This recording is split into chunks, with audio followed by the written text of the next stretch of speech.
Bonjour, c'est Véronique Jeannot avec vous sur Le Mensuel. Oui, je connais CAS depuis longtemps et j'ai toujours trouvé que c'était un lieu absolument magique.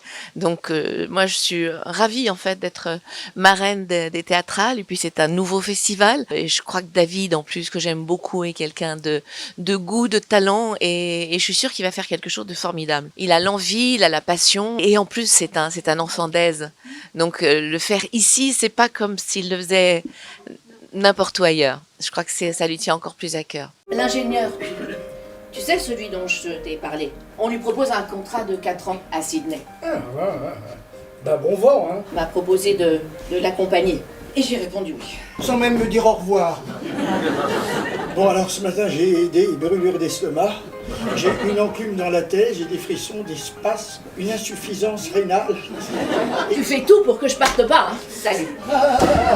Qu'est-ce qu'il y a encore? Une pièce qui s'appelle Un atelier pour deux avec Jean-Luc Moreau et Emmanuel Gutiérrez aussi, qu'on a joué au Théâtre de Passy pendant 3 mois et demi, 4 mois, qu'on reprend normalement en tournée en 2025. C'est vrai que sous cette comédie, en fait, c'est très profond, en fait. C'est drôle, c'est tendre, c'est touchant, mais c'est profond en même temps, parce que il y a aussi l'influence de cet homme qui a une forme d'emprise.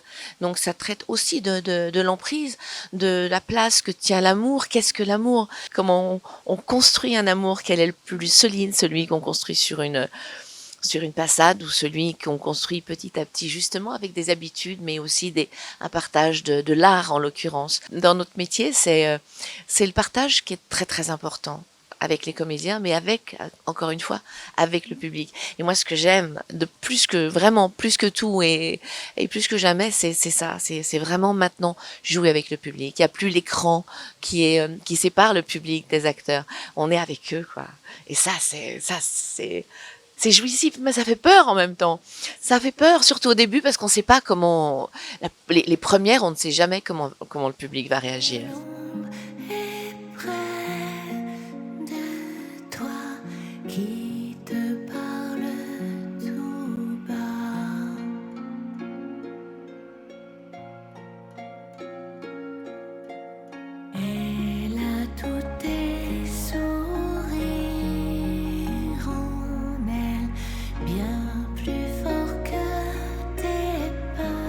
Je pense que quand on est artiste, on a envie de toucher à toutes les formes d'expression. Donc moi j'ai eu la chance, mais parce que c'est une chance, de débuter avec la télévision, le théâtre, le cinéma, la chanson et ensuite l'écriture. Donc c'est vrai que j'ai à peu près tout fait et c'est du bonheur. Parce que écrire, c'est un partage différent. Parce que d'abord, la personne peut garder le livre. C'est souligner les passages qui lui parlent, qui la réchauffent, qui lui réchauffent le cœur, qui l'interrogent, qui lui racontent quelque chose, qui la touche et qu'elle peut reprendre n'importe quand. Donc un livre, on souligne, on regarde, on relit. C'est encore une autre façon d'être avec les gens. C'est partager une réflexion. Parce que mes livres, c'est ça, peut-être que le prochain, ce sera un roman.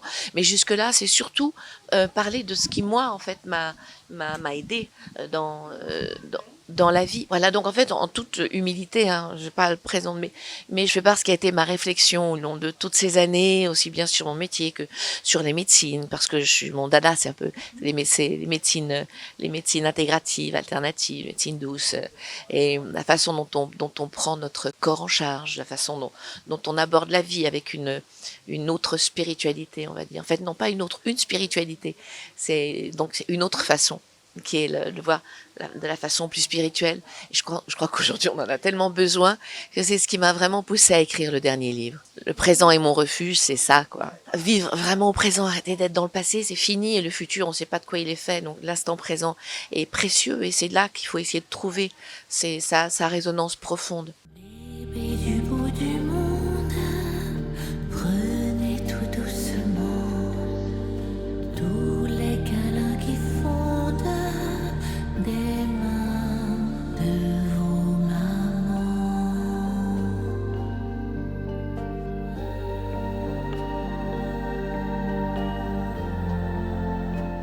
Un album que j'ai appelé Rêve, parce que je l'ai écrit en fait pendant le confinement. J'ai écrit toutes les paroles parce que je trouve qu'on a vécu une période tellement dure pour le cœur, émotionnellement, que j'ai eu envie d'écrire sur l'amour, sur la tendresse. Et en fait, j'ai fait des chansons. En fait, c'est pas vraiment un album pour enfants. C'est plus un album de maman pour leur enfant. C'est tout l'amour qu'une maman aurait certainement envie de dire à son enfant. Et puis, parce que ce que j'adore faire, c'est mettre des petites choses, en fait, entre les lignes, avec toujours les enseignements, malgré tout, les enseignements bouddhistes, ou spirituels, comme on veut, qui m'habitent. Donc, il y a toujours une double lecture. Et puis, ça parle au cœur d'enfant, tout simplement. Et je crois qu'il y a tellement de douceur dans cet album. C'est un peu un tour du monde, parce que c'est au départ des berceuses du monde entier.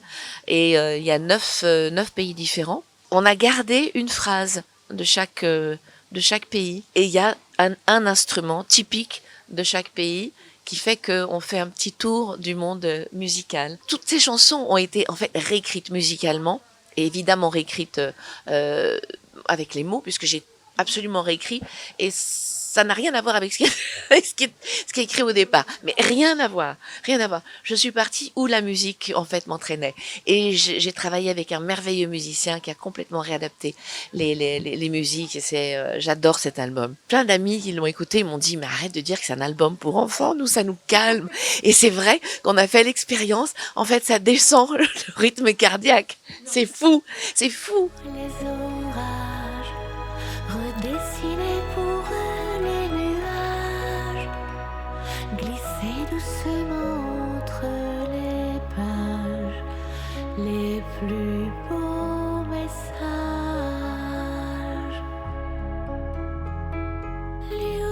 Linke mein Vergele.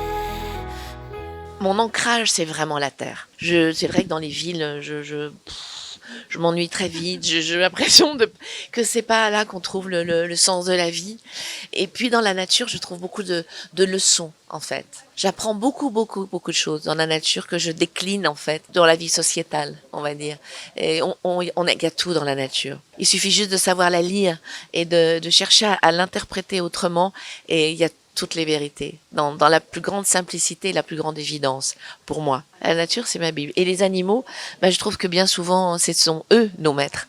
Parce que il suffit de les observer, et ils comprennent, et eux, ils ont l'instinct. Nous, on l'a perdu, notre instinct, on l'écoute plus, on est prisonnier de notre mental. Et c'est pas un copain, hein, le mental. C'est un copain quand il s'agit quelquefois de se battre contre une maladie, justement, ou de comprendre combien le mental peut entraîner le corps vers la maladie. Ça, c'est vrai. Mais le mental, quand on a quelque chose à résoudre, et c'est pas lui qu'il faut écouter. C'est pas le raisonnement, c'est ce qu'on ressent en soi. C'est le cœur qui a les solutions. C'est pas le mental. En fait, je me dis toujours, il n'y a pas de choix, il n'y a qu'une évidence. Le bon choix, c'est quand c'est l'évidence. Alors, on peut se dire, oui, mais c'est peut-être pas ça le bon choix, parce que lequel est l'évidence pour vous? Et c'est celui-là qui sera le bon. Même si le mental dit autre chose. C'est pas lui qui a raison.